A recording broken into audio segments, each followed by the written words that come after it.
কাপ্তাই নৌবাহিনী school and কলেজে নবীন বরণ। কাপ্তাই থেকে কবির হোসেনের পাঠানো তথ্যচিত্রে বিস্তারিত তাবাসসুম হকানিকা।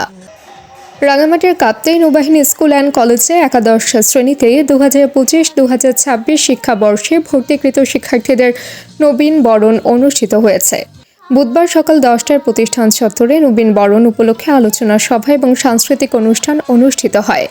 নৌবাহিনী স্কুল অ্যান্ড কলেজ অধ্যক্ষ আলিফুল্লাহ এতে সভাপতিত্ব করেন। স্বাগত বক্তব্য রাখেন প্রতিষ্ঠানের উপাধ্যক্ষ জাহাঙ্গীর আলম। প্রধান অতিথি হিসেবে উপস্থিত থেকে বক্তব্য রাখেন বাংলাদেশ নৌবাহিনী ঘাঁটি কাপ্তাই শহীদ মোয়াজ্জেমের অধিনায়ক এবং প্রতিষ্ঠানটির গভর্নিং বডির চেয়ারম্যান কমোডর আমানত উল্লাহ। এ সময় তিনি বলেন, কলেজ পর্যায়টা এমন একটা সেশন তোমাদের জীবনটা পরিবর্তন করে দিতে পারে।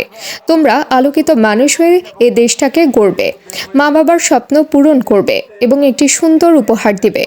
এ সময় বিএন স্কুল অ্যান্ড কলেজের গভর্নিং বডির সদস্য এবং চন্দ্রঘোনা ক্রিস্টিয়ান হাসপাতালের পরিচালক ডাক্তার প্রবীর খিয়াং সহ ঘাটির পদস্থ কর্মকর্তা এবং শিক্ষক ও শিক্ষার্থীরা উপস্থিত ছিলেন। এর আগে সঙ্গীত পরিচালক বেতার ও টিভি শিল্পী ঝুলন দত্ত এবং কলেজের প্রভাষক তামান্না ইসলামের পরিচালনায় প্রতিষ্ঠানটির শিক্ষার্থী এবং আমন্ত্রিত শিল্পীদের পরিবেশনায় মনোমুগ্ধকর সাংস্কৃতিক অনুষ্ঠান অনুষ্ঠিত হয়। এ সময় ছাতা নৃত্য, বোতল নৃত্য, ফিউশন নৃত্য, জারি গান এবং ব্যান্ড সঙ্গীতের সুরের অপূর্ব দ্যুতনায় মুখরিত হয়ে ওঠে সমগ্র ক্যাম্পাস।